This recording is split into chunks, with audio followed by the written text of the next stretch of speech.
The Michigan State Spartans concluded a 2024 season that I think started off with a lot of excitement, a lot of shooting from the hip, and that succeeding, and some highlights, some lowlights, but overall a much better year than last year. And it all ended on a sour note because they finished 5-7, 3-6, and they suffered a blowout loss to Rutgers at home, which is something that I don't think anyone saw coming, but it happened. Michigan State is clearly in rebuild mode. They clearly need to improve and make changes in reaction to what was a 2024 season where they basically met their expectations. They didn't exceed them, nor did they exactly underperform the national expectations, where Vegas had their win total pegged at 4.5. Well, they went over by about a half win because you can't win 4.5 games in anything but paper and probability. They went 5-7. But a bowl game would have been very nice, and they didn't reach a bowl game. And with a lot of players leaving via the portal or graduating, and Michigan State having a tougher schedule than a lot of other Big Ten teams next year, but at the same time an easier one, I think, from a way too early perspective than what they had this year, what do you think they need to do to improve? To start off on the right path in 2025, and not just the right path in the short term, in the near future, but also the right path in the long term, in the long future, so that Jonathan Smith can build something, build a competitor, a contender at the Big Ten, perhaps the national level at Michigan State. Let me know in the comments section below. So I look at the Michigan State Spartans this season, and I think that while there were disappointing moments from the staff, overall, it was year one of a long rebuild with a lot of just frankly bad players. Mel Tucker left the cupboard barer and more damaged than Mark D'Antonio did. And Mark D'Antonio didn't do Michigan State any favors. Now, again, this is year one of a rebuild. Year one. We would be talking differently on this channel. I would be talking differently if it was year two and this was the result. It's very important that next year Michigan State goes to a bowl game and their team looks better. Fewer mistakes, some dominant wins against a program that isn't a part of the football championship subdivision.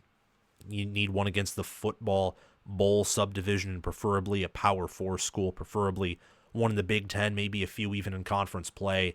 But ultimately, this was year one. And this was a roster that things had to just go right.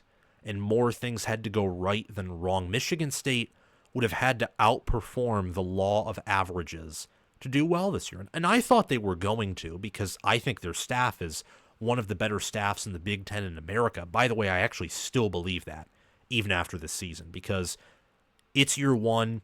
Aidan Chiles was not nearly as good as I thought he was, as many, in fact, thought he was. And, you know, to a certain degree, it's a lesson to be learned. He played in a very limited capacity in a great system, an elite system, I think, offensively at Oregon State. Michigan State was never going to be at that level in year one. So I think maybe there were too high of expectations placed on Chiles in the offense, but at the same time, it was not a good season at all, and Chiles was a turnover machine, especially early on, but he never really got rid of that habit. I think that Michigan State's season this year is more of a reflection on the fact that their roster is lacking. Their staff is not lacking, in my opinion. They need better players. Mel Tucker did a horrific job of recruiting overall. Smaller classes with some talented players, but smaller classes didn't get the bodies exactly, did not read the portal well outside of Kenneth Walker, and if you watch the interviews from that past staff about Kenneth Walker, they did not expect him to be that good. So I don't think they were good at scouting, and they kind of fell into luck there with Kenneth Walker. Maybe more so Kenneth Walker fell into them, and they were lucky from that. You know, luck is a part of the sport, especially, I would say, in terms of certain things. Like, you're not always going to be elite at scouting or elite at recruiting, for example. And sometimes the ball will bounce your way or the wind will affect you. Luck, however, is not an excuse. It should never be used as an excuse, because typically, 99% of the time, if not 100% of the time in college football, you can overcome luck, or there was a pathway for you to win in spite of things not bouncing your way. And for Michigan State under Mel Tucker, that was the fact that their staff was horrible at making adjustments, at adapting, and developing. Their strength and conditioning was bad. Their training was bad. The culture was bad. Michigan State is in a severe rebuild. This was year one. You added a win compared to last year. In every game of this season compared to the 2023 season, you looked better. Outside of maybe the FAU game. But in every other game, you looked better. Michigan State is a better team right now than they were in 2023. And I would say they're a more consistent team and less underperforming than they were in 2022. I think that's fair to say. What's also fair to say is they need to make severe roster changes. They need to go into the portal and make moves. Whether you bring in a new quarterback, one that ultimately maybe Aidan Chiles is fine with because I do think he's very talented and I think he has a bright future, but just some competition for him. You bring in a running back to replace Nate Carter because Nate Carter declared for the draft, and I think K'Ron Lynch-Adams as well has run out of eligibility, very good running back for the Spartans. You get better at wide receiver. Nick Marsh is coming back, but many of the other wide receivers, including Jaron Glover, Isaiah Johnson, they're transferring out. On defense, moves need to be made as well because this defense was so much better than last year's, but you could tell that the players that they had were just not there yet, especially on the D-line, where no matter what blitzes were brought by Michigan State, no matter what adjustments they made, there was a streak where they didn't have a sack in like 5 or 6 games, and then it broke against Purdue, but that's Purdue. Purdue is horrible. They're the worst Power 4 team by almost every power rating system. So congratulations, but it's Purdue at the same time. They don't have the players. They don't. And what that means is you have to develop at a high level, and I think this season was to a certain degree an example of that because they were better at most, if not every position compared to last year. Better team overall. You need to scheme better. I think this year's an example of that. But you also need to recruit better. And I don't think this season was an example of that. You need to make better roster decisions. And on the front of NIL, I think there needs to be aggression there. I think there was under Mel Tucker, and I think it got pulled back a little bit after that whole disaster.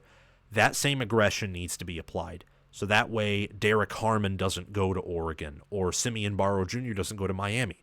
Both of them at their respective schools were awesome this year. If they were at Michigan State this season, just those two players alone, maybe Michigan State goes bowling. Maybe they win another game, or maybe 2, but more likely probably 1. Who knows? Players like that, both of them X-Factor players. I don't know about unicorns or aliens, but X-Factor players, some of the best players in the country at their positions, especially at Michigan State where you don't have loaded 5 stars or 4 stars or stacked classes or a regime that's been there for 10 years under your belt, on your tool belt. You need to retain them. And thankfully for Michigan State, it looks like they're going to retain Nick Marsh and maybe some other players as well, like Aidan Chiles, although I don't know what elite program right now would want Aidan Chiles. There's more risk there than we thought entering the 2024 season. All that to say, though, roster changes are an absolute necessity. And if those changes are made, especially along the offensive line, Michigan State, I would say, you need 4 offensive linemen, if not 5, maybe more in the portal, and spend on them. Michigan State makes those moves. They invest with NIL. They recruit hard in the portal. And they also continue to, I think, be an elite staff because I think this staff is elite. The results will bear out. Maybe I'm wrong about the staff, but I want to see more than just a year of sample size with very limited talent and very limited players before I draw any conclusions. Thank you so much for watching. Remember to like the video and subscribe to the channel, and also hit that notification bell so that way you can get notified when new content from College Football with Sam drops. I appreciate you very much, and also share the video around to others who you know enjoy the sport of college football and love it as I do and as you do, and comment your thoughts down below so that we can have a conversation, because I want to know what you are thinking. And join our Discord server where we talk college football 24/7 via the link in the description or down below in the pinned comment. Thank you to my Heisman Patreon members, Crash2488, Brascal Rascal, and Carlo OH. Thank you to my All-American Patreon members, Chris Lane, Ismar, and Tyler Nye. And thank you to my All-Conference members, John Lynn, Roaming Gnome, Matthew Sale, Austin Christmas, Joshua Jorgensen, and Will Loftus. Make sure to check out my merchandise store and or Patreon page, or super chat down in the comment section below to support the channel. The Patreon page and merchandise store links are in the description or down below in the pinned comment. I hope you have a wonderful day. It is December, so Merry Christmas and also Happy New Year. I will see you guys soon.